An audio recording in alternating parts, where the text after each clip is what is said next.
The Jake Asman Show will begin shortly. Thanks to all these great Patreon members who help support the show. Get your super chats ready. Jake will be here in just a moment. If you love the New York Jets, this is the place to be.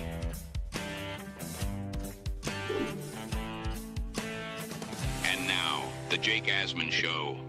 Did ESPN completely disrespect the Jets with their latest power rankings? We'll talk about that and much more when Ryan Sampson from the Gangs All Here podcast of the New York Post joins our show. It's the Jake Asman Show. Let's hit it and get it started.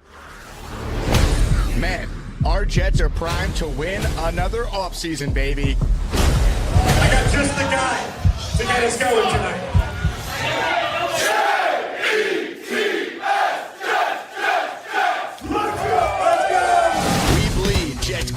Each and every day. Will the playoff drought finally end? Kings of the offseason, baby. This is what we do. At least we have Garrett Wilson. We have Brees Hall. Please subscribe and hit the like button below. Super chat, baby. Cut the line. We have Sauce Gardner. We have Quinn Williams.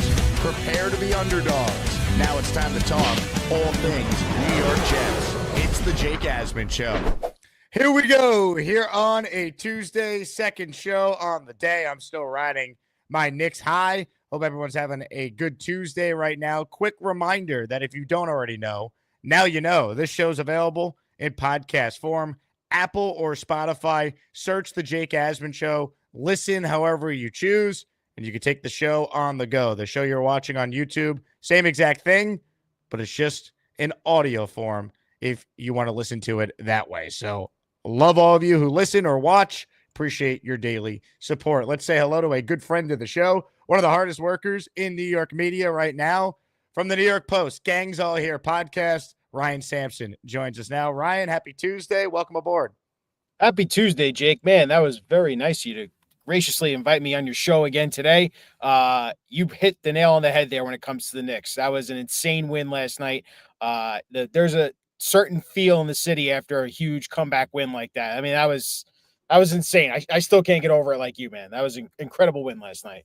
Unbelievable. And man, we got a series. That's what I'll say. We got a series for everyone who said the Knicks had no chance. All of a sudden they're alive, and we'll see how it plays out from there. It had that feeling right before, like in the middle of the, like they're down at halftime. You're like, here we go. It's the same thing as the regular season. They're not in the same league as the Celtics.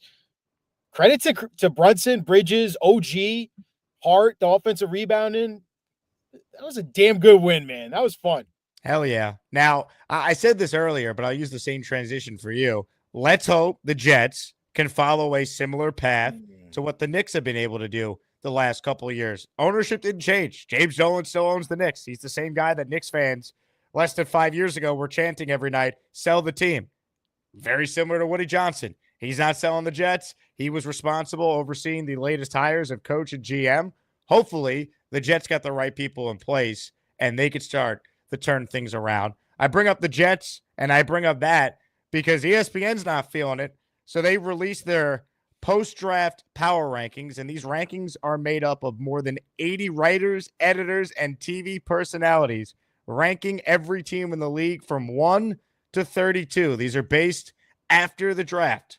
And the New York Jets somehow went from number 27 down to number 30 after the draft. So post-free agency, they were 27. Somehow, after the draft, they plummeted all the way to 30. Ryan, we'll give you the first word. Fair or foul, Jets being the 30th ranked team in the NFL? It's way foul, man. This is more foul than the Aaron Judge home run ball that they took away from him in Tampa Bay. I mean, this is insane. If you actually scroll up and look at the New Orleans Saints, they write the same blurb about the Saints. The most, improved part of their team is their offensive line. They took Banks after Armand Membu, and they said, they had their first round pick from last year. They lost a guard in free agency, but they have a good offensive line, and they went up in rankings this year. Meanwhile, the Jets, you could argue, have a more talented team. I think they have a better roster than the New Orleans Saints, and somehow they're down 3 spots after the draft. They drafted a massive need, a massive hole at the right tackle position with Armand Membu, a guy who is a pure right tackle who should step in as a day one starter and solidify this offensive line. And you hope with the potential of Olufashinu, Simpson, and you got Titman at center, AVT at right guard, and now you have Membu at right tackle. This should be a wall, Jake, and this should be an offensive line that the Jets fans can get behind and be proud of. And if it's not Justin Fields in a year or two, and you keep this group together and they're good, you're going to have a quarterback sitting behind a pretty goddamn good offensive line here. That's a big improvement, man. Like people don't want to hear it, but that's the truth. Look at what the Eagles built in front of Jalen Hurts. Like Jalen Hurts, by all intents and purposes, is not one of the best quarterbacks in the NFL. A lot of people don't have him in their top 5 to top 8, maybe even not top 10. But he plays with a hell, if not the best offensive line in football. If you're going to build a great offensive line, the Jets did the right thing by taking Armand Membu. That improves their roster. I don't care what you say. And it's not just the roster they're improving. It's going to help the offense. It's going to help them run the ball. It's going to help them in pass protection. It's going to help them all around function more offensively. So I think it's a massive foul in terms of putting them down in the rankings. And I just think it's disrespectful, man. They're an easy target, right? And they're a boring team to talk about right now. You took an offensive tackle in the first round. You didn't take the sexy tight end, Tyler Warren. So naturally, media outlets are going to go after the Jets a little bit because they have nothing else to talk about, Jake. And this is where we're at right now. Putting them at 30, to me, is ridiculous. I'm not sitting here saying that this is a great football team. If I had to guess, how many wins the Jets are going to have, I wouldn't say they're going to win 8 or 9. I think they're much closer to around what they were this past year, maybe a little more. But to say that there are only 2 teams in the NFL worse than the Jets, and those 2 teams, for reference, are the Titans, who just picked number 1, and the Giants, who I don't even think the Giants, by the way, are the 32nd ranked team in the NFL. For the Jets to somehow slip from 27th after free agency down to 30, when you look at their draft, you brought up Membu. Mason Taylor, I think, is going to be a real player. How could you slip if that's the case? I don't quite get it. I don't think the Jets are nearly as bad as what they're projected to be, but this is just the latest example of national outlets thinking the Jets are going to be terrible. You look at the betting odds. I talked about this on my show last week. At least at FanDuel, I haven't checked all the other books. The Jets have the lowest odds to win the Super Bowl next year, which I'm not saying they're going to win the Super Bowl, but the lowest odds in the NFL to win the Super Bowl, they're projected to be the number 1 pick in the draft in some places. I'm not buying that either. Yeah, I think, did you look at Matt Miller's, early mock draft, or might even been the Athletics, Dane Brugler's mock draft for next year? I think he's got the Jets as the second worst team, picking second overall in the NFL. It's not just ESPN, it's everyone. They're all projecting the Jets team to not be good next year and be picking top 5 or top 3 in the NFL draft again next year. It's disrespectful, man. I mean, if all these media outlets and pundits are going to say this was a Super Bowl roster last year with Aaron Rodgers, and you take away the quarterback and you changed it with Justin Fields, and not much else has changed, I would argue, and considering you lost your CB2 and DJ Reed, and you lost your right tackle and Morgan Moses, I mean, Tyler Conklin ain't lighting the world on fire at tight end. Like, let's be real. Devontae Adams is a big piece of wide receiver, no doubt about it, but it got you 5 wins last year. So I guess, Jake, I don't understand the hyper criticism here and why they decided to drop them in the power rankings.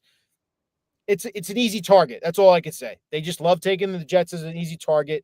I think the media, both local and nationally, are, I wouldn't say, they're a little bored right now. And this is what I mean.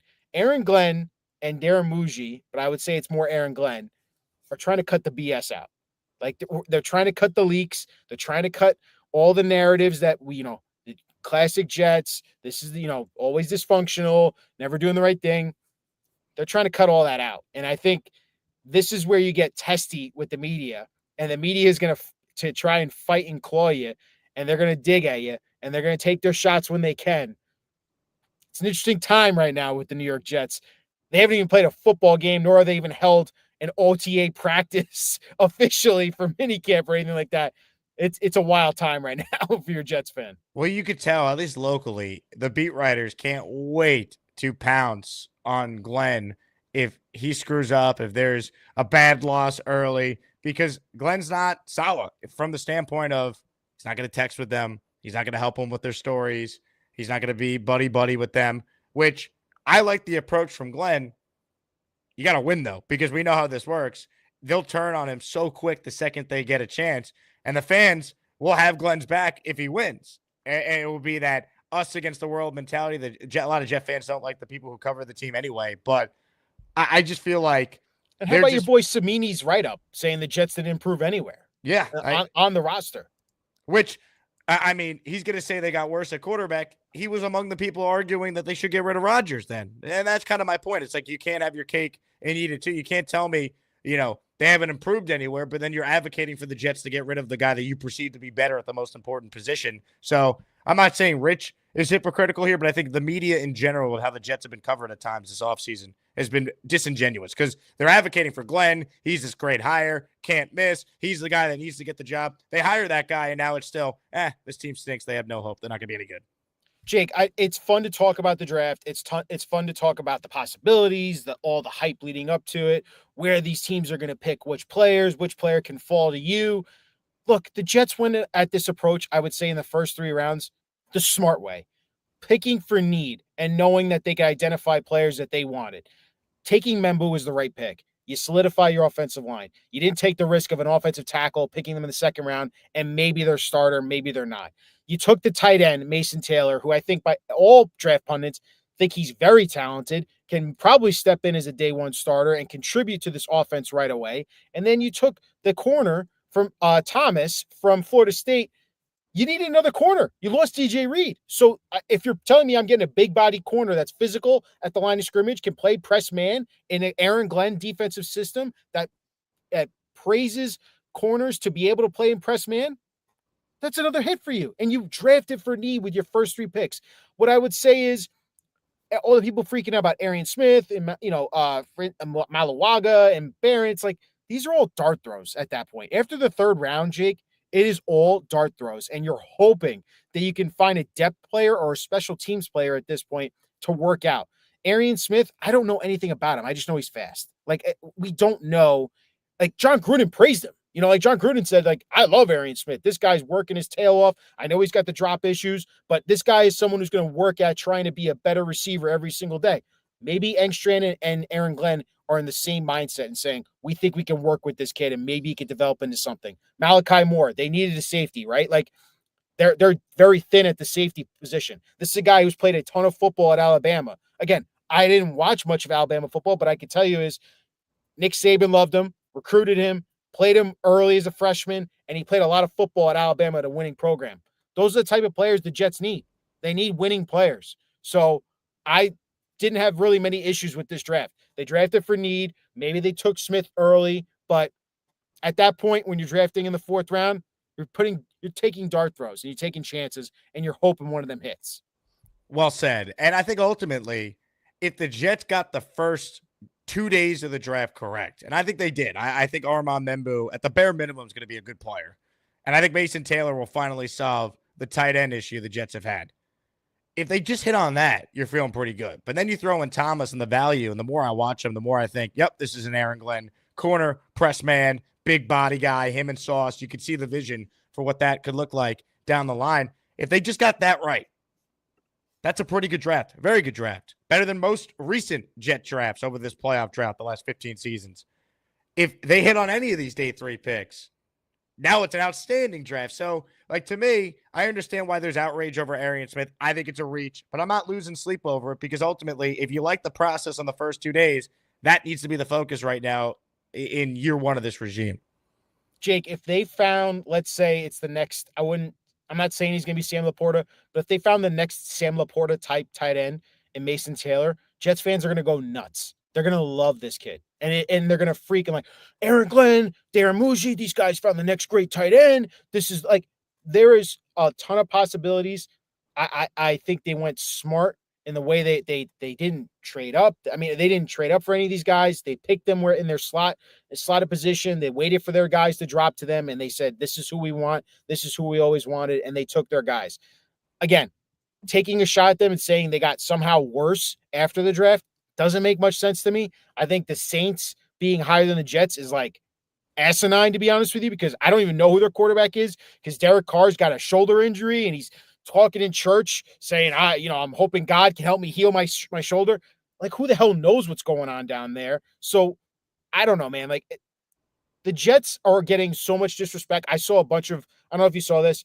They're projected to be, I think by Pro Football Focus, to be the worst team in the AFC East. I think that's kind of disrespectful. Like, I understand the Patriots, have a rising quarterback and they have Mike Vrabel, but Steph Diggs is coming off a torn ACL and he doesn't scare me, to be honest with you. Sauce locks him down every time. So what on their offense is going to scare me? Not much, to be frank with you. And I'll take Breece Hall and Garrett Wilson over any other weapons that the Patriots have. So I don't understand how you're ranking them higher than the Jets. And I've seen more from Justin Fields in offensive production than I have from Drake May. So I just the disrespect is not just ESPN. It's a ton of disrespect from all national pundits. But now it's on Glenn. It's on Glenn, man. Like, this is what he wanted. It's his ship. He's going to be coaching the hell out of these guys. It's going to be his program. It's going to be no nonsense. They're going to try and cut the leaks, like you said. They're not going to talk to reporters and give them the behind-the-scene detail. Oh, this guy's doing great. It's going to be straight up, I'm here to coach football. We're here to win games. It's going to be a lot of pressure. And you know what's going to be really exciting, Jake? Next week when we get the schedule, because everyone's going to be like, how does Aaron Glenn do against this schedule when that first tough stretch comes up for that Jet schedule? Though I will say, and I'm going to predict right now, it's going to be a ton of Sunday 1:00 games for us this year. Thank you. In the past, I really wanted the prime time. It's like the Jets are back. Here we go. I'm good with Sundays at 1 now. Maybe a nice Sunday 1:00 kick. I'm good with it. And I do think, though, and I talked about this a little bit earlier, based on the uncertainty still with Rodgers and the Steelers, I wonder if that impacts the week 1 thought that myself and I know many have thought they're going to put Jets hosting Pittsburgh in prime time to begin the year because it makes too much sense. I still think Rodgers is going to play, but he hasn't officially announced he's playing yet. So I do wonder, with the schedule supposed to be out by next Wednesday, if we're going to have that maybe influence a potential primetime game there. I'd love nothing more than like Jets, 1:00 game. I think Carolina's on the schedule. Give me the Panthers week 1. I'm good with it. 1:00, call it a day.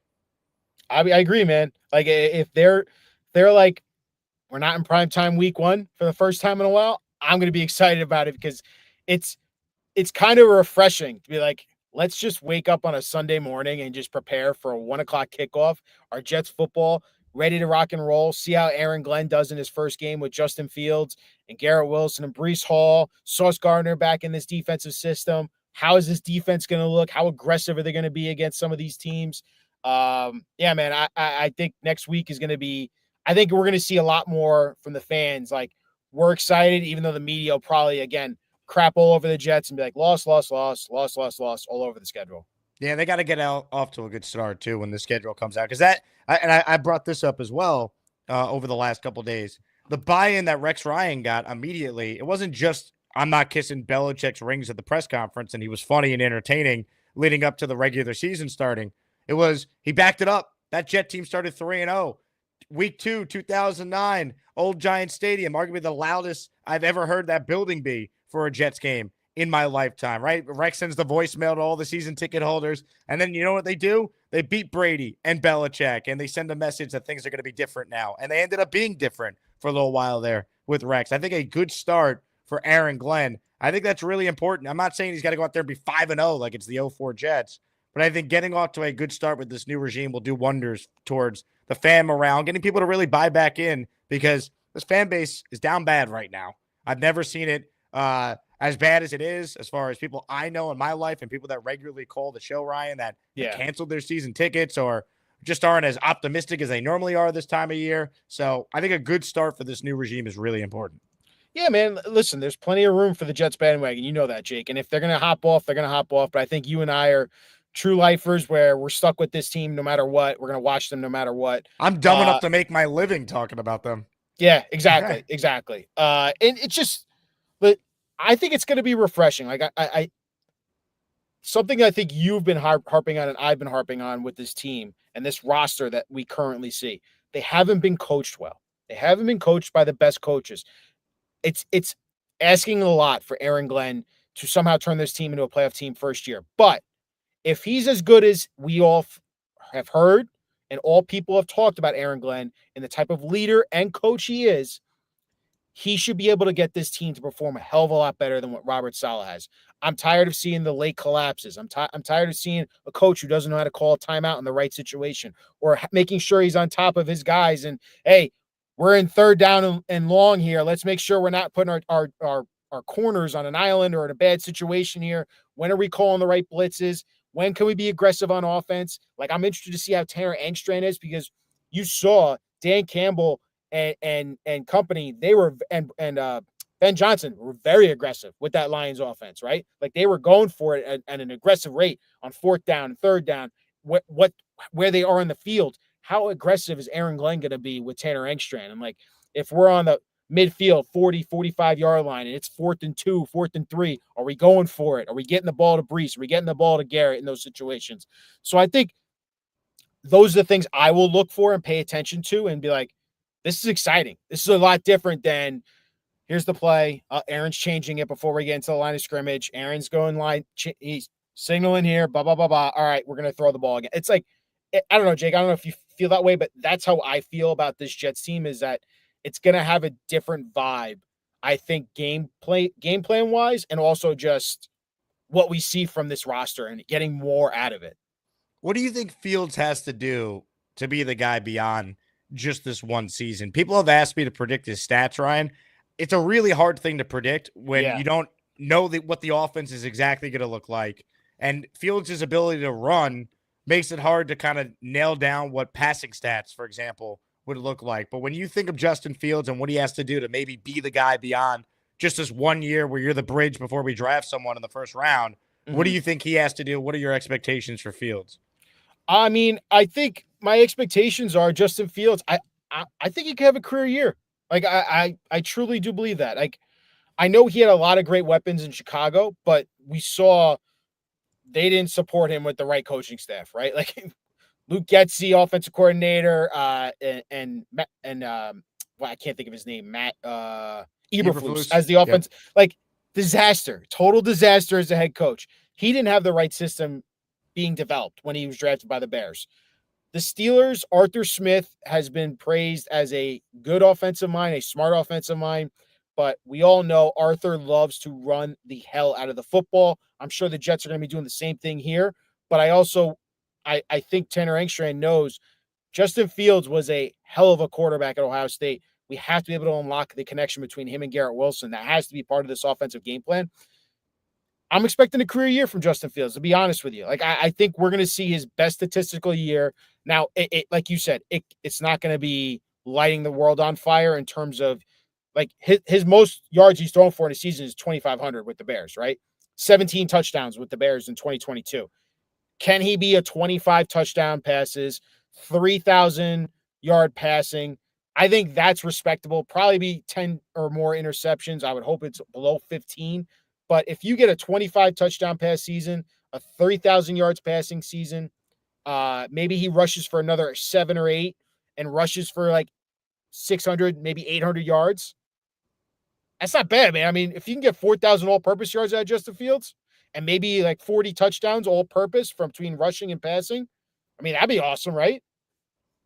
I would take it because to me, the thing with Fields that I like is the fact that if the play breaks down, you're not screwed. Like, no, he'll give you a chance just with his athletic ability. And then you factor in if the coaching is what it should be, this defense should be fixed. And we're 2 years removed from a 7-10 season with no quarterback whatsoever. So, like, there's a path for this team to be relevant and be in a bunch of games. For them to take that step and go from 7-10 as the ceiling to 10-7 or 9-8 even, or even 8-9 would be progress in my mind, considering they haven't won more than 7 games in 10 years. Forget the just having a winning season.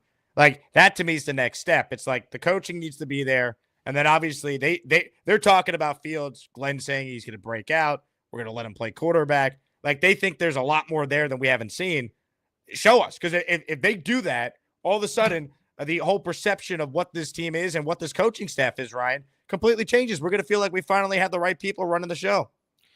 Jake, you're talking about a 26-year-old quarterback. Like you said, he's still an athletic freak when it comes to running the ball. I mean, he's one of the best, if not the best runners with the ball besides Lamar Jackson. The play, when it breaks down, he's going to be able to keep the play alive, whether it's extending the play to throw it or to run it for a first down and then some. There is the opportunity here. Like, this is his opportunity, I would say. They're giving him the complete – they chose, and that we can talk about this too, they chose not to draft a quarterback at all in this draft. Some people are upset about that. Frankie V. Frankie, I know.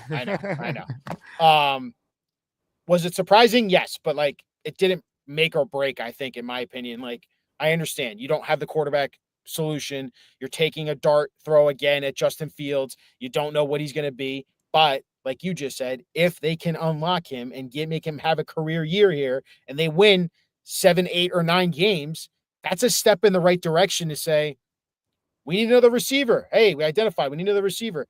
Hey, we need maybe another running back. Maybe Braylon Allen isn't what we think he is. Or we need to address even more on the offensive side of the ball. Like, should we get another guard as depth piece or maybe a better center, like if Tittman doesn't develop? Like, these are things they're going to find out in this first year, taking over and evaluating on the offensive side of the ball. Who are we going to keep and who can we build around? And if Justin Fields can have a Baker Mayfield-like year, I mean, Jake, we're going to be over the moon. We're going to be like, holy hell, we finally found our quarterback. So, yeah, if he throws for 3,500 yards or over 3,000 yards, runs for close to 1,000, and has, 35 all-purpose touchdowns, sign me up, man. Sign me up, because that's going to be exciting. Absolutely. And here's the other thing, too. He could play well, and this team can go 9-8, maybe sneak into the playoffs. And that doesn't mean that the Jets couldn't still get a quarterback in round 1 next year. Like, it's going to depend on what it looks like. Are they winning because of Fields? Is he just a game manager? Are they winning in spite of him? Like we saw the Jets at times have to do with Zach Wilson when they got out to a 6-3 start with Zach in 2022. Like, that to me is the unknown here. Like, what does it look like if they are successful? And people saying, well, if you go 9-8 and don't make the playoffs and Fields is okay, you're kind of stuck. No, that means you have a real coach. That means now you could be aggressive in the draft and a much better quarterback class and go out and get your guy. You know, Patrick Mahomes was acquired in a trade-up. Josh Allen was acquired in a trade-up. These were teams that were coming off playoff seasons that still felt like to take the next step, they needed to move up and grab their quarterback. The Ravens were still competitive going to the playoffs with Joe Flacco. Guess what? They trade back into round 1 to take Lamar Jackson. Like, there's a bunch of different avenues to get a quarterback. So I know people are thinking, this team's going to stink, just tank, get whoever next year, Arch, if he even comes out or whoever. But, like, no, man, you got to win games because even if you get the quarterback, we've seen this as Jet fans, it doesn't guarantee a damn thing. You got to have a real coach. You got to have a real infrastructure. So win as many games as you can. If Fields is a part of it, awesome. If he's okay and he's not our long-term guy, well, he's the bridge until that rookie's ready in 2026. 100%, man. 100%. You can see the plan that they're trying to put in place here with Glenn. He's not tied to Justin Fields long-term for more than 2 years. And they're leaving themselves the flexibility to say, if we are not good this year and the quarterback was holding us back on offense, then we can address it in the draft or in the trade and be aggressive that way and identify who we think could be our future franchise quarterback. That buys you a little bit of time too, right? Like of saying, we don't know if we have our guy yet. We're taking our shot with Justin Fields. But our real big shot, which is always in the draft, we'll try and take that next year if we don't think we're good enough to, in this upcoming season, and we need to get better at that position. So it's you're taking, I guess I would say you're putting one shot down one lane where you're saying, hey, Justin Fields, we're giving you this opportunity. Can you be a full-time starter and a franchise cornerstone for us? If that doesn't work out, we're also prepared next year in the draft in a quarterback-heavy draft where if we're not good enough, we'll have a high enough draft pick and we can load up and trade up for a guy that we identify and say, this is our future franchise quarterback, and take him and move forward with that. Yep. The other thing I'll warn you though, Jake, is that, and this is where it gets a little tricky. If they don't lock up Sauce and they don't lock up Garrett, you could lose Garrett after the season if it doesn't work out with Justin Fields. That's why you got to lock these guys up. So there's no talk of, hey, you're at the deadline, you're 3-5. Are you going to trade Garrett? Are you trading Sauce? You're trading, like, lock these guys up, show the commitment to them, and show the commitment to your organization that these guys are a part of it going forward. And I do think they're going to get deals done with both those guys for what it's worth. I don't know if you have an opinion on that one way or another, but I do think ultimately the Jets will get deals done with both Sauce and Garrett. I'm getting this weird feeling with Sauce. I just don't think Sauce fits what Glenn's defense is, and I wonder if they're going to let him play one more year here, and then try and figure out if they can make him fit in the system, or if he doesn't work as a man corner. They're asking him to do something he hasn't done yet in the NFL. You're going to be on an island mostly. You're going to be playing press man. You got to be physical. He graded out great there, though, when you look at his man coverage stats the last couple of years. I know they do, Jake, but the thing is like you're asking him now to do it for a full game instead of like Saleh and Ulbrich played mostly zone. Yes, they would put Sauce on man a couple of times in a game, but now it's really going to be like, hey, you're going to be a Terrion Arnold for our defense. You're going to be locked down corner, and like you're going to be a CB1. You got to be able to be physical, and you got to be able to press these wide receivers at the line. So I don't know. I pray because you don't want to let number one corners walk. Like that's hard to replace. So I pray that they keep Sauce. Garrett, I think they'll get it done. I think they know they need to lock this guy in. He has the right mentality, Garrett, in my opinion. Like that's the guy you don't want to let go. Like he just wants to win. He just wants to play winning football. And if he could be your Amon-Ra or your Terry McLaurin, if you want to call it for the Commanders, and you bring in a future Jaden Daniels, or Justin Fields can be a Jaden Daniels-like year. Hey, man, you have the guy right here. Let him be the true number one. Let him have his breakout year with Justin, a guy who he played at college football and had an incredible year with. Comments, questions, super chats. They will cut the line. We're talking with Ryan Sampson. Gang's all here. New York Post, him, Brian Costello, Frankie V. They do a great job talking about the Jets all the time during the season, and they always drop episodes when there's major news happening in the offseason. I want to get to a super chat here, but real quick, I want to acknowledge this comment from Justin, who's watching the show on Twitter. The Jets should have signed Fields for 1 year. Horrible contract for a guy who simply didn't deserve it. Let me break down the Fields contract very simply for everyone who doesn't understand. Is it a lot of money for any other position besides quarterback? Yes, but Fields is a quarterback, so it's a 2-year deal for $40 million. 30 of it is guaranteed. It's a 1-year trial balloon. Who cares what you're paying on a 1-year deal? That's the going rate for a quarterback. Fields is one of the most underpaid quarterbacks in the league. You take out rookie deals for guys, the next tier, that's where he's at. And then at $30 million, then look at the next tier after that when all the guys we're talking about, they're making at least $50 million per that next tier of QB. So, like, to me, this is the going rate if you wanted a quarterback. If not Fields, once you determined you were moving away from Rodgers, your options were Andy Dalton, Carson Wentz, Marcus Mariota, Jacoby Brissett. All these guys stink or are old or not. Daniel Jones.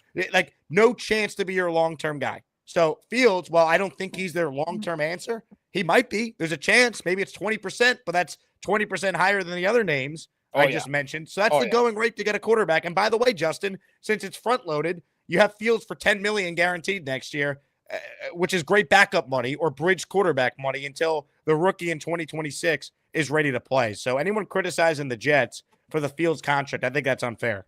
It's totally unfair. I mean, you look at the over the cap, he's the 20th average per year. He's the 20th highest paid quarterback in the NFL, which makes sense, right? Like the names below him are rookies or in their rookie contracts. When you think about Cam Ward, Caleb Williams, Bryce Young, Jaden Daniels, Drake May, CJ Stroud, these guys are all still on Anthony Richardson. These guys are all still on the rookie deals. So yeah, he's going to be above those guys right now because he was a free agent, but he's behind Baker. He's behind Sam Darnold, who had a great year, Derek Carr, Geno Smith, Matthew Stafford, Patrick Mahomes, Kirk Cousins, Deshaun Watson, Kyler Murray, Jalen Hurts, Lamar Jackson, on and on and on. Like, yeah, he's not better than any of those guys. So of course he's paid where he should be. It's slotted in the right spot.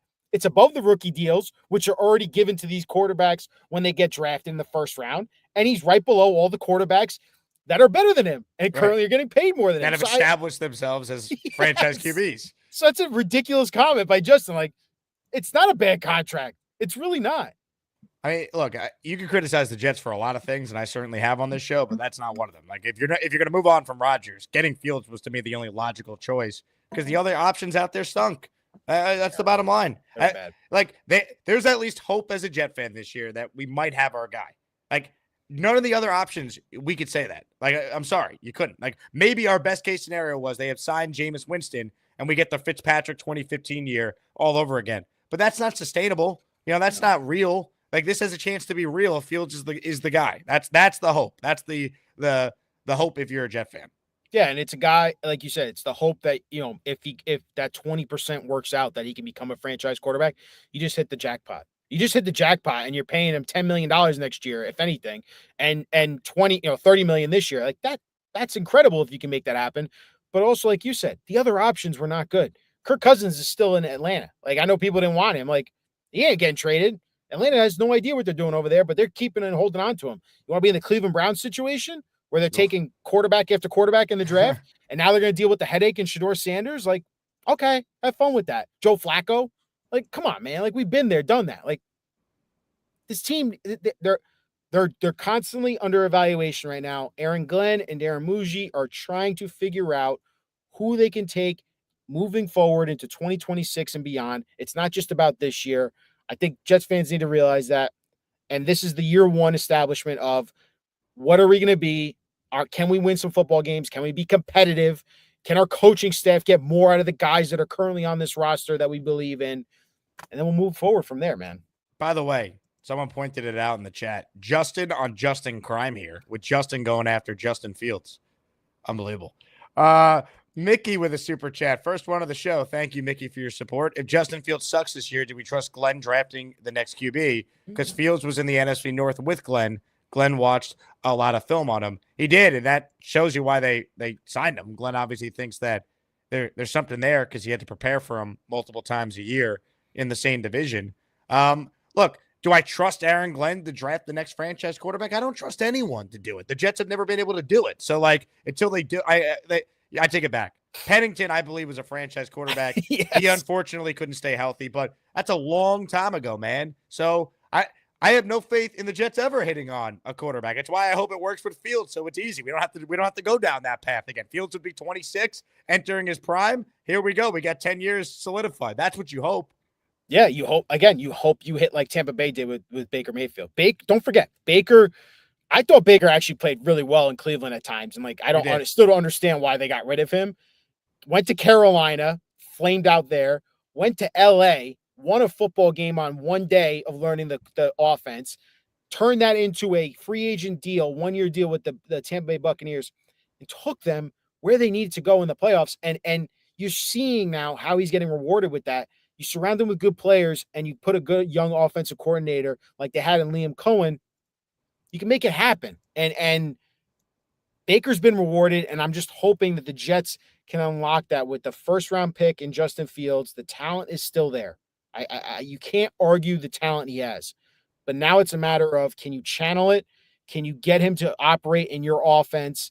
And can you get the ball in the playmakers' hands like Garrett and Brees? Because that's what we've been begging and dying for, Jake. I know I've heard you cry multiple times. Why aren't we getting the ball to Brees? Why aren't we getting the ball to Garrett? Why aren't we getting the ball to these guys in the red zone? Why aren't we getting the ball to these guys in key third down situations?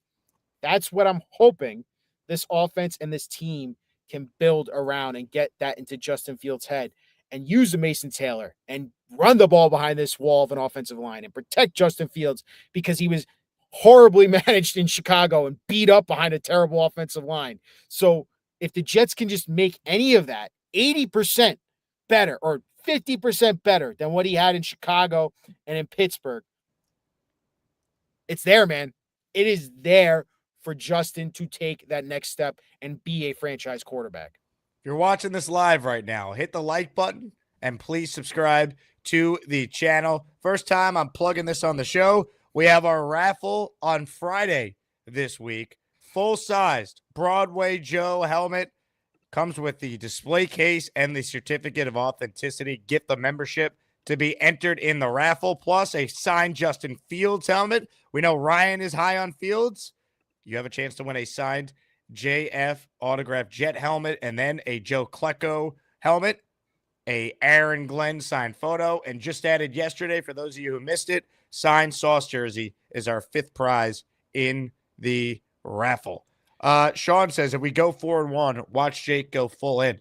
Yes, Sean, I'm a Jet fan. So if Aaron Glenn goes out there with the win total projected to be 5.5 and the Jets start 4-1, yeah, I'd be all in and really excited, because contrary to maybe your belief, I want to see this team win because I'm tired of losing games. Jake, tame yourself, man. They're 4-1. Don't get too excited, all right? Like, relax. Justin Fields is lighting up the Bills defense. Don't get too excited, Jake. They're only 4-1. You can't get too in right now. Nah, man. Like, I was just gonna ask you like something similar about like the first game or second game of the season. You see Justin Fields take off for 40 yards and a touchdown scramble run, and it's the go ahead in the fourth quarter. I mean, I would love to have a camera on you and be like, hear the yelp coming out of you when you see that happen. You're gonna be going nuts. You're like, oh my God, we haven't had a quarterback run like that ever. You know, like this is insane. Oh my God. I like the last time I had pure happiness as a Jet fan was the home opener this past year. Like the just the beatdown of New England. Like it was euphoric that entire night. The tailgate, the weather, it was amazing. And then the best, the best part of the Aaron Rodgers era was the 8 days between, or 9 days from the win on Thursday before the debacle started against Denver on that Sunday. Like, we're dying for it, man. I'd be going crazy if they went 4-1. Are you kidding me? 4-1. When was the last time the Jets were 4-1? Probably 2015, maybe. Did they start 4-1 that year? Because in 2022, when they were 6-3, they started 0-2 that year. So I'm gonna look it up right now. Or they were 1-1 that year, actually, because they beat Cleveland week 2. Yeah, because this year you were on the high. They were 2-1, like you said, going right before that Denver game, and you're like, "Ooh, here we go, here we go." 2015, yeah, they started 4-1. They had the bye week early in week 5, 4-1. They beat the Commanders after London, right? Is that when the bye week was? Yeah, I was after London, the Miami Dolphin game. Then they came back. They beat the Commanders 4-1, and then they lost to the Patriots week 7. That was in New England. Game. Yeah, they did. I remember that one. Yep. Oh, man. Unreal. Liam says, I will react like I did last night when Bridges ripped the ball out of the Celtics' hands. Amen, man. Amen. Bridges, football guy. Yeah, did you see his quote after the game about reading the defender's eyes? I was like, Bridges Island, baby. Guess sign him up. Aaron Glenn, we need a CB too. Bridges, we need you over here, bud. There we go, man. JD says a 4-1 start gets us to Halloween. Yeah, the Jet season would be alive into November. They started 4. We'd be honest, realistically, if they're 4-1, they'd be alive going into December with that start. I mean, that's what that would do. Because even if they lost 3 in a row, they'd still be in it. For this year? I could pull it up for you. Pull it up right now too. So we got Bills, obviously. I think they'll probably play the Bills early again this year. They always do that lately now. They've been putting the Bills within the first 4 or 5 weeks of the season. Bills, Dolphins, Patriots. Here are the non-division opponents at home. Browns, Steelers, Falcons, Panthers, Broncos, Cowboys. Away, Bengals, Saints, Bucks, Jaguars. They wouldn't start with a division opponent, right? Week 1? They could. They could. They did Buffalo 2 years ago. That's right. I just get this funny feeling, like you said, it's either going to be, like you said, the Panthers or the Steelers week 1. It depends if the NFL thinks that Rodgers is going to be a Steeler. And then I could see them landing softly with, like, the Saints week 2. I mean, if they're playing the Steelers, the Saints, the Bills, maybe the Browns, and let's call it, I don't know, the Jaguars. I mean, it depends, man. I mean, they're not Jake, do you think they're better than the Jaguars? They should be. They should be, right? New coach. At least at the same level as Jacksonville. I've never been a big Trevor Lawrence guy. Me either. I mean, they beat up on them last year with Aaron Rodgers. Yeah. I mean, if they have the Jaguars, the Panthers, maybe the Falcons, I don't know. Like if they have some of those teams early in the schedule and they go 4-1, I'd be ecstatic. But that is a rough end of the season schedule stretch after that. Because then you got to play the Bills again, Patriots probably twice. Got to go play the Broncos, who are pretty good. The Cowboys are always okay. And then you got the Bengals and the Ravens, which is not easy on the road, and the Bucks. Give me Carolina week 1:00. Week 1. I want it bad. Beating up on Bryce Young. Hey, just home game, 1:00. Let's get off to a 1-0 start in the Aaron Glenn era. That'd be fun, man. Jermaine Johnson sacks Bryce Young, fourth quarter. Defense is fired up. Jake screaming his face off. Justin Fields play action.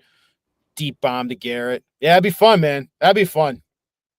Dylan says the narrative was all about handling success. Remember they were 2-1, and Rodgers said in the locker room when asked about the start that their biggest challenge was going to be how they handle success. Oh, and then we changed the play on the 1 yard line and decided to not hand it off. Right, not hand it off to Breece Hall. We did that stupid Tyler Conklin pass. Right against the Broncos. So bad. Yeah, they didn't give it to Braylon Allen. They didn't give Braylon Allen. Sorry, they didn't give it to Braylon Allen, and they do that stupid Tyler Conklin pass, and then they don't score, and then obviously the Craig Zuerlein missed field goal at the end, another missed opportunity, and it's been all downhill since then. Oh, brutal. Do you think Rodgers would be a Steeler? I still think handshake agreement. We're good. I don't know if it's a handshake agreement because that doesn't feel like an Aaron Rodgers thing, but I do think he's going to – I think Tomlin's pretty comfortable with the fact eventually Rodgers is going to play, and that's why they basically bypass quarterback to like the 5th round. I mean, it was weird that they didn't take a quarterback in the draft until, like you said, till the 5th round. And then I wonder if Rodgers is doing this whole I'm going to miss mandatory minicamp, and then I'll come to the team because of the whole Jets debacle last year. He's like, I'm not going to mandatory minicamp. I'll be there for training camp, coach. I'll do it my way and show the NFL that I could do it my way. You know, I really don't know what he's thinking. And obviously he says he's got like a personal situation going on with someone close to him. So I don't want to speculate on that, but yeah, I mean, I still think he plays though. That's why I think week 1 Steelers at Jets makes so much sense if you're the NFL. I still think the Jets can beat the Steelers. I know they definitely can. Steelers defense is good. I know they have DK Metcalf and George Pickens, but I still think they could beat the Steelers. I do. 100%. I mean, you're better off getting the Pittsburgh Steelers early too than late. If this defense midway through. Yeah, I mean, if the Jets defense can ball out again and stay relatively healthy, and Quincy and Jamie and Sherwood are eating in this Glenn defense, people aren't talking enough about this Jets defense. Like I understand DJ Reed is a you're going to miss him a little bit, but they're not talking enough about what Aaron Glenn can do with this defense too. If he's truly the coach he is, like I keep saying, that defense should take the next step and be top 10 again in the NFL. Totally agree. I just think it is wild how no one talks about the talent that still is there on that defense. How many defenses in the NFL have an all-pro at all 3 levels? They have a first-team all-pro nose tackle. They have a first-team all-pro linebacker. They have a first-team all-pro corner. Not to mention, Jermaine has made the Pro Bowl as an alternate. He's really good. Will McDonald had 10 sacks last year. He's a solid pass rusher. Jamie and Sherwood, a different regime, went out of their way to pay him because they see what we saw. This guy is a young ascending talent at the linebacker spot. Michael Carter, if healthy this year, we know is one of the better nickels in the NFL. There's talent there. And I think safety by accident has to be better this year. So, look, if this team is properly coached on that side of the ball, and I love Steve Wilkes as the DC, and Glenn's a defensive guy, they should have a top 10 defense in the NFL again. Easily. And if they do, that's going to help them big time. And it's going to help the offense. Stop the run, though. I didn't like them not drafting a defensive tackle at any point in the draft. I asked this to Kaz, and he thinks he said it's a possibility. I still think they try and make a move. I'm not saying it's going to be a major move, but it'll be like a depth piece maybe for that defensive line just before training camp or during training camp. And I think they still try and beef up that defensive line because they're very thin on that D line. Like if you're a Jermaine Johnson, Quinnen Williams injury away from being completely a non-factor on that defensive line. Bo with a super chat. If we think about this logically, we've had average quarterback play for years and still managed to be in games by the 4th quarter. Mobile quarterback's the one factor we've never had. This could be the difference. Yeah, you certainly hope so, right? Fields' ability to just make plays with his legs should be the difference in keeping a player or two alive, and sometimes that is the difference in the game. Now, Fields' ability to not turn it over and be able to, like, capitalize on the plays downfield if they're schemed open, like, that's the next step for him as a quarterback. It's going to be a different offense, man. Or the Jets fans got to be preparing themselves. Like, it's going to be different. It's not going to be your typical drop back quarterback passing offense. Like, Justin's going to do some special things in the field that are going to have you amped up and sometimes also going, "What the hell are we doing?" But at the same, it's about managing that, and that's what the coaches are there for. They're there to filter these guys and be able to manage them and put them in the right situations and draw up the right plays. I mean, would you love to have a Cliff Kingsbury to be able to manage a Justin Fields like he was doing with Jaden Daniels? Yeah, absolutely. But at the same time, you have to be able to facilitate Justin and say, we need you to be special out there too. Like, I know we're drawing up plays for Garrett or for Lazard, or, if they get Malachi Corley actually involved in this offense and a Mason Taylor, there's also going to be moments where you got to be Justin Fields out there, and we're going to need you to run around and make something happen with your legs. It could provide a very special element to this offense that we're probably not talking enough about. And then when we see it on the field, that's when we go, oh, okay, I got you. Like this could be fun. OG Jet fan. It's our guy Tommy checking in. Jake LFG Knicks. Jets will win 8-10, depending on coaching and no serious injuries. Get a decent wide receiver 2 and let's roll. Jet for life, ground and pound is back, baby. Let me say this. I have been pounding the table for a while now for this team to add a legitimate veteran wide receiver that's not Josh Reynolds, with all due respect, to this room. Keenan Allen is out there. Guy had 70 catches on a bad football team last year. Why not sign the guy? He's immediately the best slot receiver they've had in years, even at his age. I bring him in. It wouldn't be overly expensive. We saw Tyler Lockett go for like $4 million. That, to me, is a logical move. Now you could sign veterans, and they don't count for the comp pick formula. That's what I would do. I know Amari Cooper is still out there as well. Your thoughts on the Jets potentially adding a veteran wide receiver? I'd be good with either one of those guys. Those guys are good vets. They're good people. You can put them in the room and they'll help out Garrett Wilson. And I think there's still talent there where they can help Garrett Wilson get open.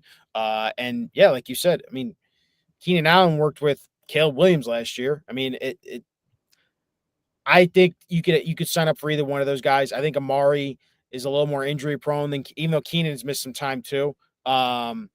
And that was weird the way it ended with Amari at Buffalo, because I think they were all expecting more from him, and they didn't really use him as much in that offense, I think, as they should have.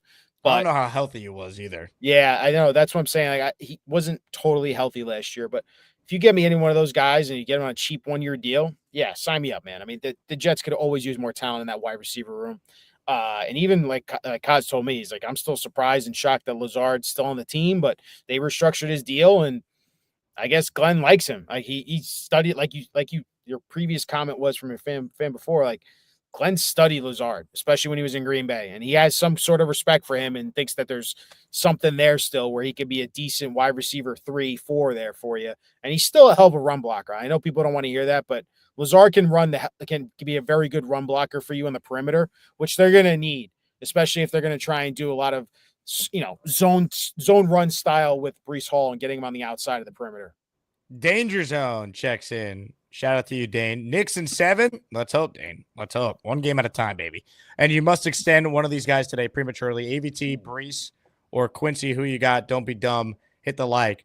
For me, the answer is AVT. I understand there's some injury concerns here, but I'm just using age and position in my thought process here. Quincy's 29 going on 30. And I'd have no problem doing like a 2-year deal, but I wouldn't go much more than that. Breece is a running back, so I got to see how Breece plays this year, coming off another kind of mediocre to disappointing year, banged up a little bit. So I can't do it yet. AVT last year got better as the year went on, which makes sense because he's coming off the Achilles. I think he's a really good guard. I love his versatility. If someone gets hurt, in an emergency, you could put him out at tackle. To me, if I had to blindly extend one of these guys, AVT would be my pick. Ryan, your thoughts? 100%. As soon as I saw that list, I'm like, AVT. Quincy, they just signed Jamie and Sherwood. I think they could find another tackle. He's an off-ball backer, obviously, too. And Breece, the sport, I will say, the sport is changing again. It's going back. It feels like a retro NFL again, where everyone's focusing on the running back position. They're investing high-quality assets, whether it be picks or money, into the running back position. But it's a matter, like you said, can Breece perform for Aaron Glenn? And I think Aaron Glenn wants a tougher running back than what Breece might be. And you're hoping that Breece can be better, be more physical at the line of scrimmage and run through more tackles and not go down on first contact. Because I think I think Glenn loves Braylon Allen. He's going to love Braylon Allen this year. He's a Big Ten football player, Wisconsin. Like, he's going to run people over. It's Glenn's style. But Brees needs to be our version of Jahmyr Gibbs. But you got to be able to run through contact. And he's going to have a big year if he wants to get paid for it. So AVT is absolutely the answer there, man. Hennessy says, I'm not worried about the defense. I want to see an above-average offense for the first time in 10 years. Hope we can get the best of the guys we have. That'd be nice. Competency on the offensive side of the ball. I think it starts with the running ability. Like, if they could run the football better, that opens everything up, and there's no excuse for this team to not run the ball. With Fields as your quarterback, you didn't trade Brees. Continuity on your O-line. You got 4 of your 5 starters back, plus now a legit right tackle. We believe in Membo. I mean, now or never. Like, if this O-line is not a strength leading to them being able to have a balanced offensive attack, will it ever happen in our lifetime? No, I mean, listen, if they stay healthy, this unit should be very, very good. They have the potential to be top 5 in the NFL, if we're being honest. It's a matter, again, of health, sticking together. And like you said, if they run the ball, everything from the offense evolves from that. Play action, being able to get Justin Fields out of the pocket, opening passes downfield. Teams are going to try and stack the box if you do run the ball well against them. So I think a lot of opposing defenses found this Jets offense to be very easy to defend against last year with Aaron Rodgers. They weren't able to run the ball. They also didn't run the ball much when they tried to. So I think this is going to be it's going to be a stark contrast, I would say, from last year's offense. And yeah, being above average would mean being able to run the ball efficiently, ground and pound, and then being efficient in the red zone. How are you drawing up targets for your number 1 weapon and number 2 weapons? Is it going to be Mason Taylor in the red zone? Is it going to be Alan Lazard in the red zone? We know how good he can be in the red zone when they target him. What are you drawing up for Garrett Wilson? Are you drawing up special plays? I mean, Jake, I don't know how much you watch the Detroit Lions. Amon-Ra St. Brown had a lot of special plays in the red zone. It wasn't just your typical one-on-one coverage. They drew up a lot of motion behind the backfield, having him throw from the backfield, having him get passes in the screen game. They used him a very special way in the Detroit Lions offense. So you wonder if Tanner Engstrand can take some of that and those philosophies and bring that to the Jets with Garrett Wilson and have him being that Amon-Ra St. Brown role here. Interesting question here from Shake and Bake. Who will be the Jets sack leader this season? Jermaine Johnson. Really? Coming off the injury. I love that. Yeah, I mean, Will McDonald he'd be the easy answer, but I think Jermaine is going to be a man. He's going to be a beast this year. Like, he's going to be determined to show that he's still he's one of the up and comer pass rushers. He's so good against the run. I think Jermaine will be the sack leader this year. I like that. I could see Quinnen having a big year.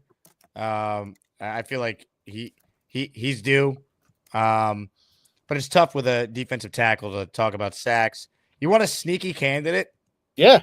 Quincy Williams. If they let him blitz, come off the edge, and use him in that role. I mean, that was one of my biggest criticisms of the solid defense. While they obviously overall were very good, there were times I felt like they were too complacent, just like letting it come to them. Like, the few times the Jets did blitz, it worked. Quincy Williams in Denver with the huge sack on Russell Wilson that led to the fumble recovery touchdown.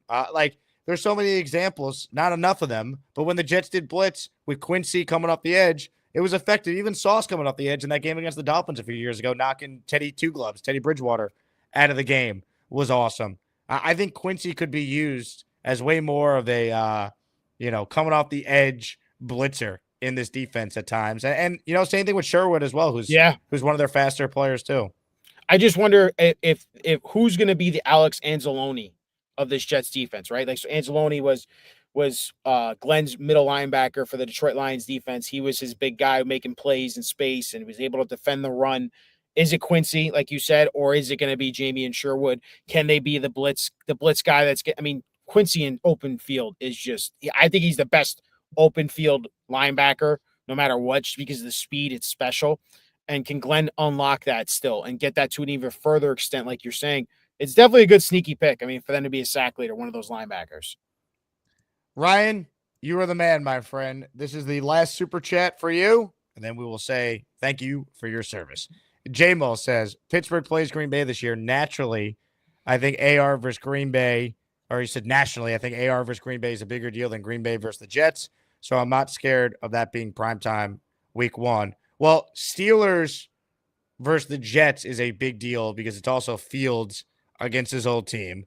It's Rodgers versus the Jets, so there's drama there. And while AR does play Green Bay if he were to sign with Pittsburgh, that game's in Pittsburgh, I believe, not at Lambeau. So I'd the have to look appeal it of it up. is not as exciting if Rodgers is not going back to Lambeau, if that makes sense.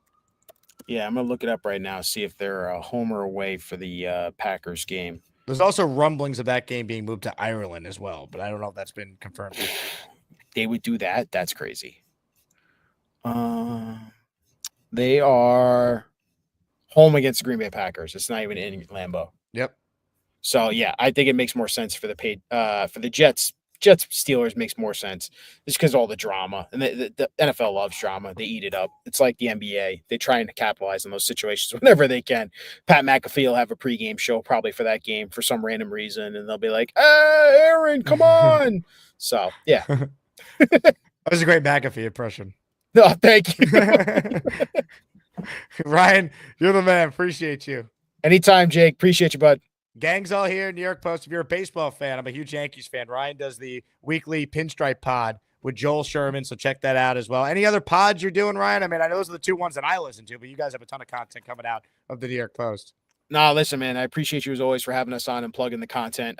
We obviously love having you on too. We want to get you involved more with us over here at the Post, but I do those 2 and then executive produce a bunch of other stuff, but it's fun. It's a fun time. I especially with the Knicks stuff. We got our watch parties going on with Dexter Henry. We're going to continue to do those, try and get you on one of them, and we'll go from there, man. It's a fun time. Love it. He's Ryan Sampson. Ryan, all the best, man. Go Jets. You too, bud. Go Jets. Ryan Sampson, Gang's all here, New York Post. Really good listen if you're a Jet fan, which I'd imagine if you're watching the show, you're probably a Jet fan. At least a lot of you. Mimosa's a Jet fan. She has gifted 10 channel memberships, the first to do so during this show. Ladies and gentlemen, 10 raffle entries for the great Mimosa. It's the Asmaniac membership raffle. For every membership gifted, you receive 1 ticket entered in the raffle to win epic prizes. Speaking of epic, Thank you, Mimosa, for your generosity and tremendous support of the Jake Asman Show. Jeffrey C. Urena, NYC camper, D-Rob, SD Jet fan, Scott G, Des Jet, JQB, James Caffiero, Ranger fan 11, Zach Rosenberg, lacrosse goalie, all receiving channel memberships there from the Mimosa. Raffle's going to be Friday. We have the full-size helmet to go with the Sauce jersey, the signed Glenn photo, Klecko helmet, Fields helmet. But man, the best prize and most expensive prize that we've ever given away, the full-size Broadway Joe throwback helmet. That's on the line on Friday. Will look great in your man cave. My only condition is that if you win, you have to call into the show at least once and wear it briefly. Seems fair. Ladies and gentlemen, Rick Kent is a huge Broadway Joe fan. He just gifted 10 channel memberships to match Mimosa for the lead. Get your ass off my super chats. Some of these are gifted memberships too. Hey. The hell with it. Here we go. If you hear your name, you thank Rick Kent for gifting you your channel membership. Ray Perez, Hank G, King Saria, Michael Putham, Blitz Got Beats, John D. Lee, Zach R., Jose Duran, Shane Nitro in my veins, Alan has gonorrhea, Swino G. Patel, all receiving channel memberships. Congrats to everyone who just got one from the Rick Kent. All right, I'm staying on to get to your calls. Ladies and gentlemen, we head to what appears to be a rainy New York City, where our favorite Australian is currently driving around. Craig, how are you? These pedestrians want to die. I'm sure of it. That is all they're trying to do. I reckon they've got their lawyers on standby, but I'm not going to hit them. They won't beat me. But just driven an 1.5 back from Long Island from lunch with PBM and Rick Kent, two of the goats, and almost back at my hotel. So I thought I would give you a quick call, let you know I've survived and I've conquered the Long Island Expressway. I'm adding it to my list of American freeways at this point. I'm looking forward to seeing you tomorrow for lunch. I can't wait, Craig. Yeah. I mean, what Yeah, was it's the out of Long hand. Island Expressway like? That was pretty tame, I got to tell you. It wasn't the 405, that's for sure. And in LA and the New Jersey Turnpike, that was pretty mental, I have to say as well. But it's been good. I'm happy to have conquered it. I'm looking forward to picking up the Source jersey to hand deliver it to Australia. By far the most expensive courier in the history of the Jake Asman show. I'm absolutely sure of it. Oh, come on, people. Oh, I'm stuck here behind this guy. What to it. I'm going to get through this next few blocks to get rid of this car. Craig, good luck, my friend. I'm going to let you go because the internet was a little choppy, but I just want you to focus on driving. All right. You're this close to making it back. Unreal. Craig comes from Australia and voluntarily wants to drive in Manhattan and all the way to Long Island and then back to the city. Unreal. And Craig had a great lunch today with Snowball and Purple Bell Mike. That photo was posted in our Discord for those of you who are Patreon users.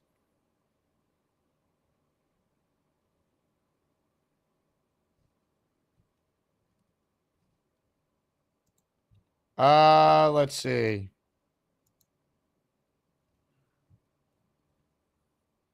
New Q, driving through Manhattan during even rush hour. Nuts. Yeah, I mean, crazy. Driving through Manhattan is never fun. Unless it's like the middle of the night and there's no one on the road. Which, when I was first starting out in my broadcasting career, when I would do the 3 a.m. shift at the Fan, when I was a producer there, audio editor behind the scenes, I would have a shift to be like 7 to 3 a.m.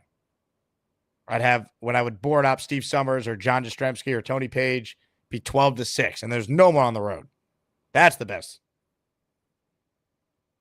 Just going to and from Long Island, it's not that far. But there's always traffic. So a 30-minute drive turns into an hour and a half. JD says, Jake, you should have told him don't bother renting a car. He wanted to do it. I told Craig that you don't need to. Just take the Long Island Railroad to go out to where Snowball is in Northport.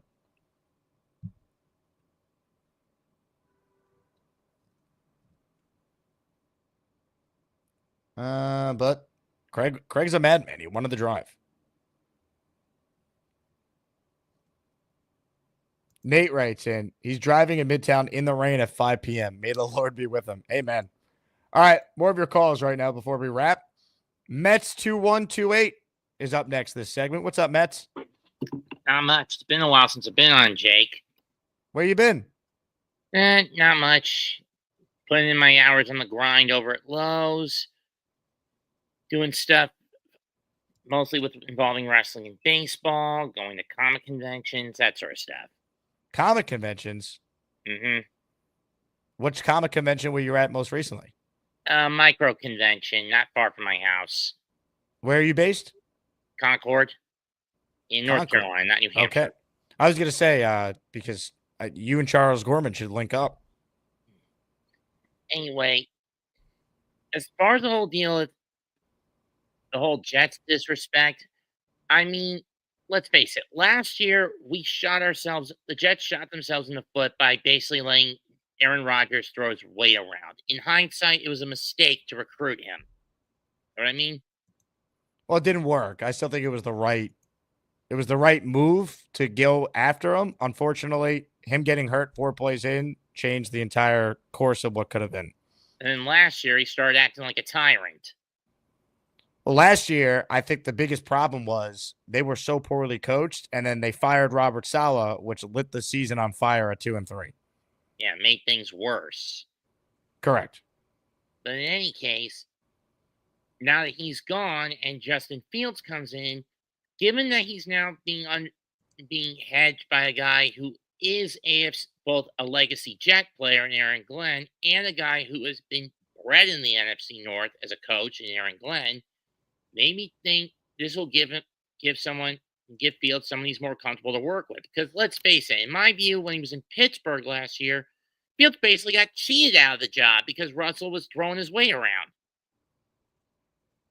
I mean, I don't think it was Russell, though, Mets. I think what happened there was Mike Tomlin didn't believe in Justin Fields. I think he thought Russell Wilson would give him a better chance to win. I think that's what it came down to. I mean, but still, 4-2 in 6 starts in Pittsburgh. Then you shift to Russell. He wins the next 6, but then they squander it and squander the North and get knocked down the wild card again because Tomlin doesn't know how to properly cultivate young blood talent at times. And the only success he's had, as far as I'm concerned, was Roethlisberger. And then that was a holdover from the Cowher regime. Now, let me ask you this.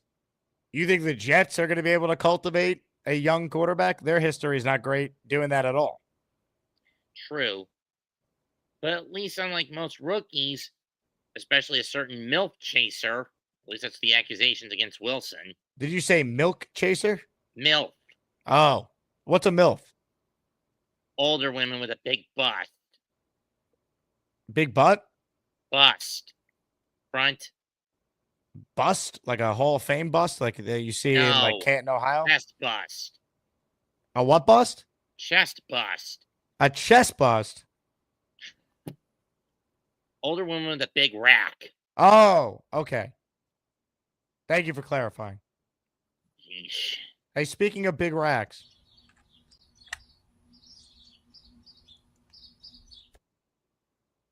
Thoughts? I'm going to be sick. Really? No, come on. Don't discriminate against boobs, Mets 2128. We don't discriminate against boobs on this show.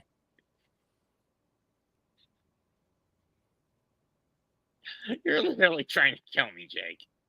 Kill you? Mets, I don't want to kill you. I'm just trying to get you to not discriminate. I'm saying I'm about to die from laughter with this.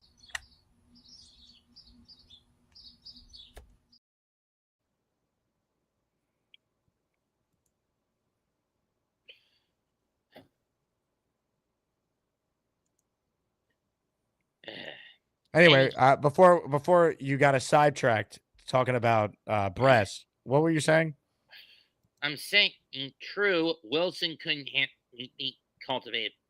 Zach Wilson couldn't be cultivated properly. Sam Darnold couldn't be cultivated properly, but that's because think of it this way. Adam Gase, Robert Saleh, not offensive-oriented coaches. Then again, neither is Aaron Glenn, but at the very least, Fields has some seasoning on him before he came to the Jets. What type of seasoning? I mean, he's known what it's like to get chased around the field. Well, he had to deal with a history of bad linemen that back him up in Chicago. He's had a brief stint with some good linemen up in Pittsburgh. So maybe he can find a way to find that balance and do decently with the Jets. I don't know. I meant like what brands of like seasoning, like McCormick, Savory Spices. Any, I don't care. Morton and Bassett. Like I said, I don't really care what kind of seasoning. I'm just saying that in terms of the experience of what he's had dealing with both a good and a bad O-line in front of him, he's had that kind of seasoning to him. Let me ask you this. Do you believe Tanner Engstrand is a good cook? Can he take the seasoning that's on Fields and turn it into a meal? I mean, what's his track record as an O coordinator? He's never been an O coordinator. He was the pass game coordinator under Ben Johnson with Detroit. Oh, boy. I know. Why is it that both the Giants and Jets are picking unproven, nowhere near qualified O coordinators? Or at least former coordinators and turning them into head coaches? Well, at least Dable is an offensive guy. Glenn is a defensive guy making the transition. I'm just saying Dable's also a massive tyrannical scapegoater. You know what? You saw what happened last year with the Giants. Oh, yeah. And not to mention, he's stagnant and one-track mind on trying to build the next Josh Allen, which he couldn't do with Daniel Jones. You sound like you're more passionate about the Giants than the Jets. I do both, but I am a Giant fan first and a Jet fan second, to be perfectly honest. Amazing. Another Giant fan that found this show. Funny how that works. But that said, the Jets have had a little more luck the last couple of years.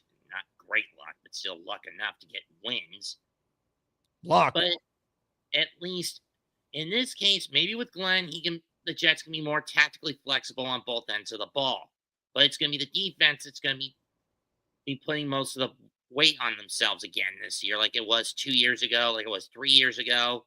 Last year, both sides were dog shit.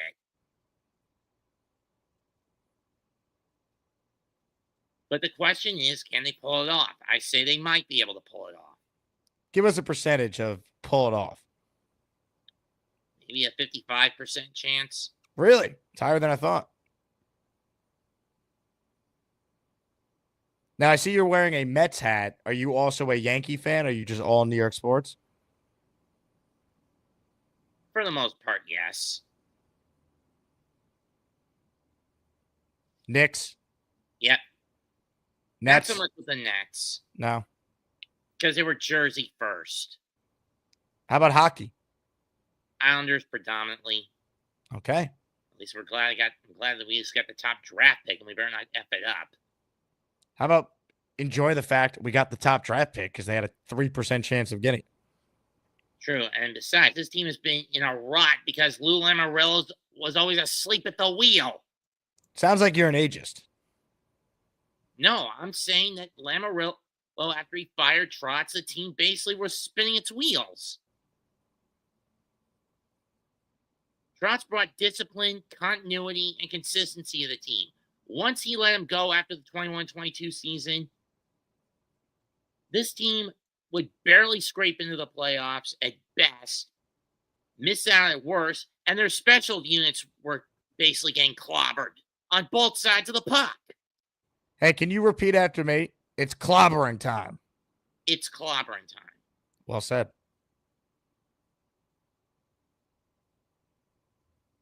What's on the agenda after this call, Mets? I don't know. You gonna watch the film back of your call, see how you did? I've got an NXT taping I gotta watch in a couple of hours. Oh, you're a wrestling fan. Mm-hmm. Are you familiar with Beastbreaker and his love of wrestling as well? No? You never met Beast? Nope. He's the guy whose humongous breasts you were just looking at.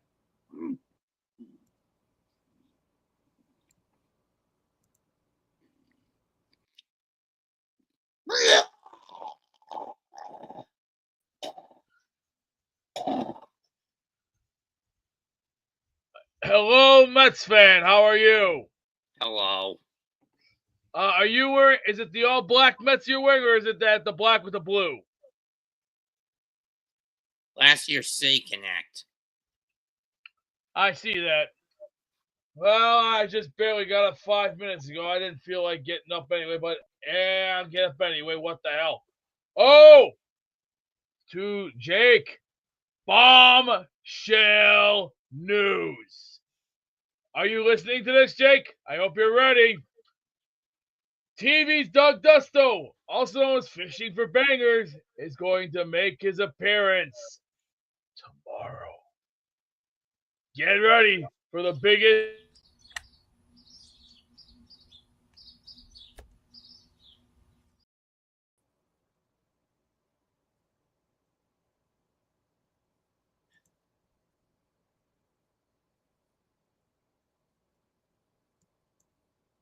So what did we learn today, Mets? We're not going to discriminate against any breast, to quote you, rack, to use your exact term.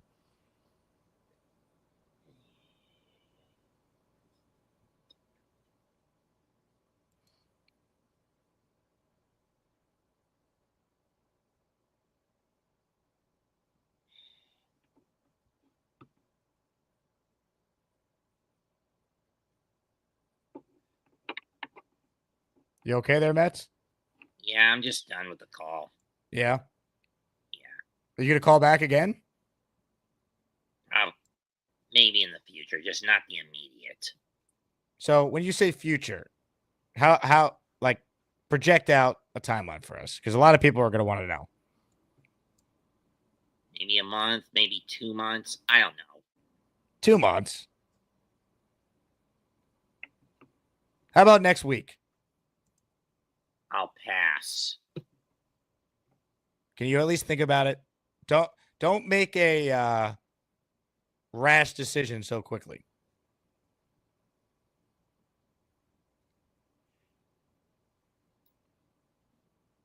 I'll think about it. All right. By the way, is your actual name Mets2128? Is that a government name? No. No. Do you want me to refer to you as just Mets? Do you have a name? Yes.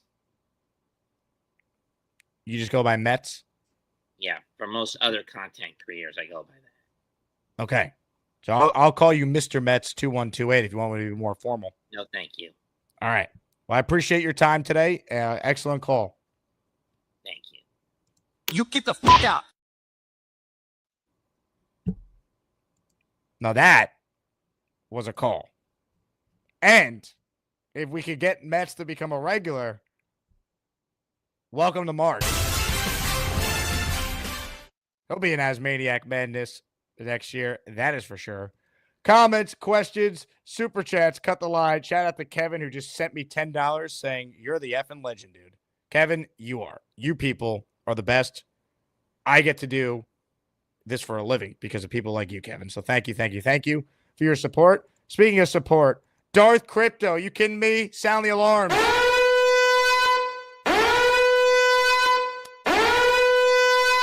10 memberships were gifted. I would tell you who got them, but the chat went kind of wild with the last call there from Mets. So I don't know who got them, but 10 people got them. And Dark Crypto, you're in the raffle for 10. Henny says, are you doing a meetup this season at a game? Absolutely. We're going to have a big Asmaniac specific meetup. And then at other games I go to, I always tell people to come by L5 where I tailgate. And you could hang out, watch the jersey burn that happens, all that. We'll see what the schedule looks like, though. I also don't have my radio schedule for the fall. I was on after every Jet game on Sundays this past year, and I don't know what time slot I'll be on yet. Could be in the morning. It could be late. So a lot of moving parts. But definitely, Andy. Hopefully Mets calls back in, by the way. I really enjoyed that call. Now, we had to teach him a little bit not to discriminate against racks. You know, we accept all racks on this show.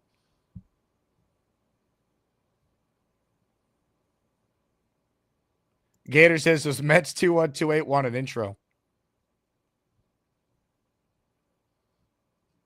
You know what? We just might need him. We might need one, Gator. All right. Home stretch here. Last chance to get in the raffle. Tommy is on the line. He's next. Hey, Tommy. Jake, what's up, my brother? Can you hear me? How's my internet? Tommy, what's going on, man? I think we hear you okay so far. All right. First of all, let's go Knicks, baby. Yes, sir. That was a crazy win. Nothing like it. My mom actually stayed up till the end of the game because I told her I had her watch the whole Detroit series. She's like gonna be 69. Then she's old, so like she can't stay up that late. But when she actually watched that game last night, like she was like she felt it in her, the energy like of New York basketball. Like whether she's a Knicks fan or not, it's New York. It's representing New York, New Jersey, like where we're from. And it's the first time that I've watched something like that like actually got my blood flowing. Like, when are the Jets going to do something like that? My Jets points, I wanted to just say real quick. Like, I'm 50-50 on Justin Fields. What I'm scared about is how Tomlin benched him after being 4-2 or whatever as a starter and never went back to him and didn't offer him the same contract that the Jets did. Like, there was something that Tomlin saw where they basically were kind of moving on from him I hope the Jets can pull something out. He's been in the league now, 4 or 5 years. This is his time now or never. The wide receiver, it's a 4th-round pick. I'm not going to hate it so much just because he got the track speed athlete. Like hopefully he's not just like a fast burner that hopefully he develops is what I'm saying. Hopefully he can run some routes. Hopefully he gets some touchdowns for us. Like if he turns out to be Xavier Gibson, I don't know if I'll be too happy. Like what did Xavier Gibson do? Like all I remember him was doing was running one kickoff return for a touchdown and fumbling a lot of balls on the kickoff return. Like his speed didn't make his hands better in the NFL.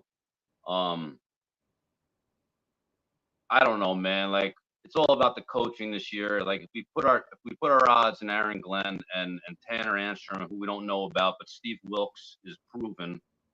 Like let's build this team up. Let's win 8-9 games, if not more. And like let's beat our like Miami, Buffalo, New England. Like let's actually stick it to those teams. And like even if we're not going to go to the Super Bowl, we make sure that they don't get there. Like F Miami, F the Bills, and F the Patriots, man. Like go Jets forever. And that's it, man. I'm just glad my internet actually you can hear me. I love it. You sound good, Tommy. And Joshua writes in, never trust a man with a beard and no mustache. Would you like to respond to Joshua, who's saying that you can't be trusted? Well, the thing is with my mustache, I can only grow it so long. And I start developing like tiny 2 hairs on my actual lip that I have to pluck out or it will get like a pimple after it gets so long. So like I have 2 hairs that grow on my lip. So it bothers the hell out of me. And the girls say that they like it better without the mustache too sometimes. So like I'll grow it out, but I keep it very thin. Calm your freaky down.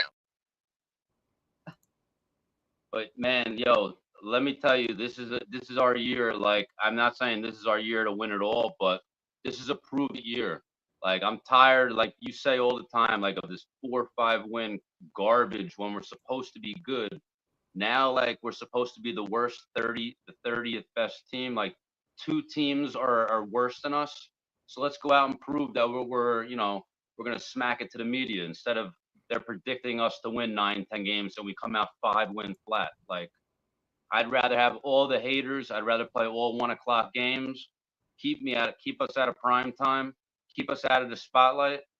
And just grind like how we did in the 90s and early 2000s. Like just grind that out with Parcells and Rex Ryan. And hopefully this team will adapt to Aaron Glenn and understand that he's not their best friend. He's their coach, and he does what's best for the players. But at the same time, he's not going to be your friend. They take you out to go dinner and go out to a drink or go to a club. Like if your ass ain't there on time, he don't care if you're the number 1, number 2. That's one last other point, Jake.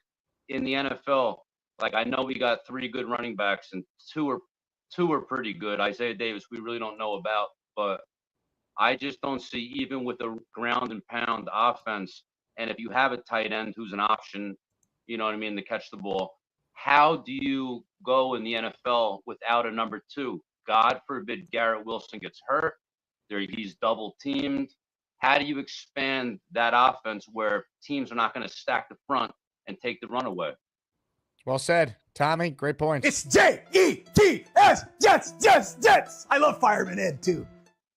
Look, it all comes down to coaching, and I would love to be proven wrong. I hope Josh Reynolds is amazing or Alan Lazard somehow is good.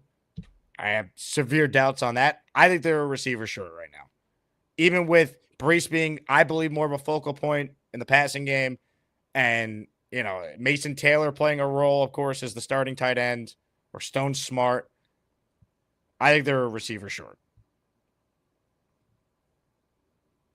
Maybe they add a receiver, but I'm not banking on Arian Smith as a rookie who probably shouldn't have been picked in the 4th round, if we're being fair. But if I'm wrong, I hope to be wrong. Believe me. I think they're a receiver short right now. Hit the like button if you haven't, and make sure you subscribe to the channel. There's over 300 of you in here, which is insane.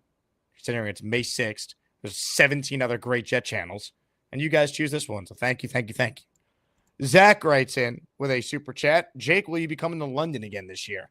I hope so, Zach. I had a blast last year.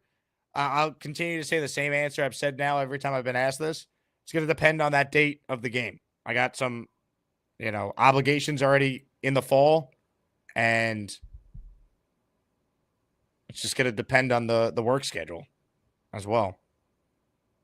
I had a blast, though. If any Jet fan can make that trip to London, I recommend it. It was a lot of fun.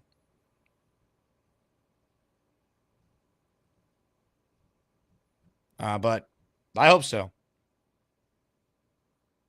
We got some great listeners out in London. One of them is Daz, who's watching the show. I mean, there's so many that are in here every day. And I was blown away by, forget just people based in the UK, the international listeners of this show. And obviously, they're huge Jet fans. I met Jet fans from name a country in Europe. They came up to me and said they love the Jets and love the show. Blown away. When we did that event at the Hippodrome Casino with the UK Jet fan club, I thought it'd be mostly Americans that traveled to see the Jets. And while there were certainly some, shout out to Rick Kent and Altoona, who off the top of my head were two of the Asmaniacs that were there. It was mostly international people that were there. People that were a part of Gangrene UK and Green Smoke. I mean, it was unreal.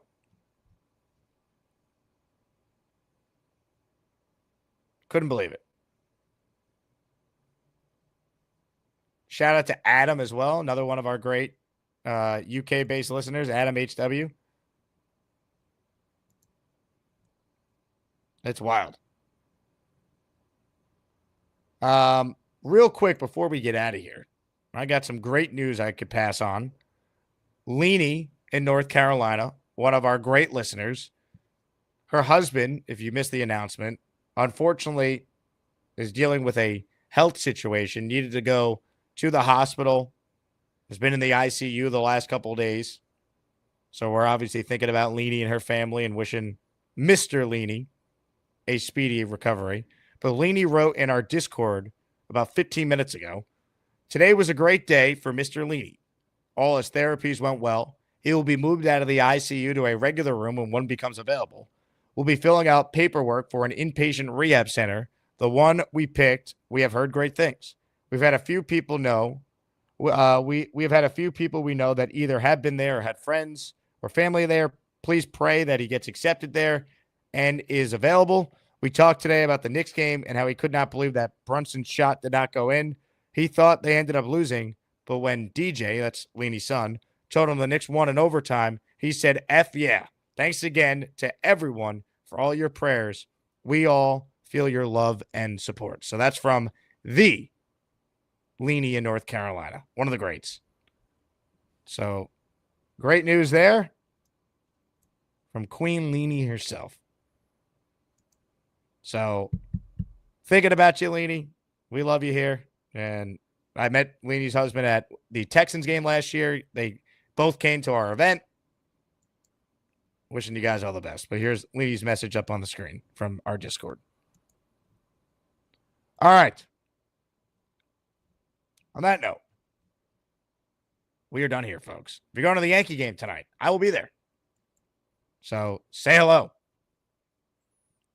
Hopefully, Devin Williams doesn't blow this one.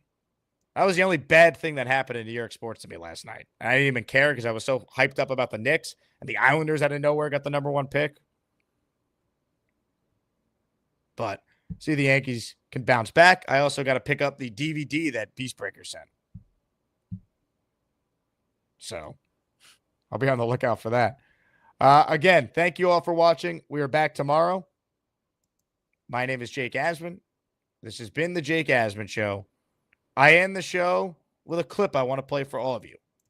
I believe it will transcend your life. It will change the way you look at this channel. Ladies and gentlemen,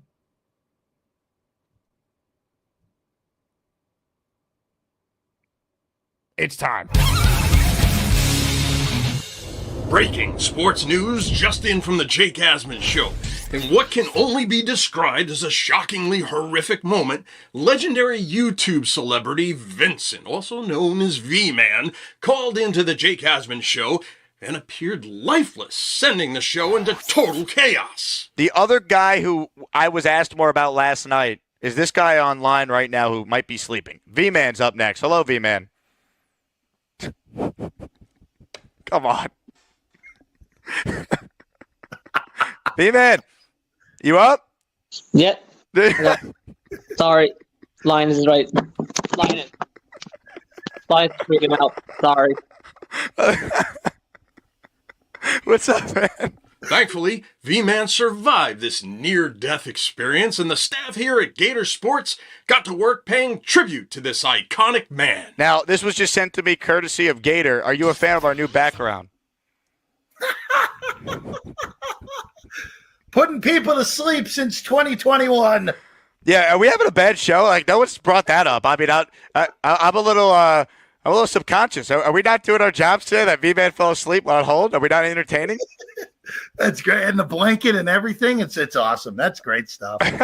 Unbelievable. Mr. Bonesy up next on the show. Hello, Bones. And the best part is I just know Gator was just like just loving life.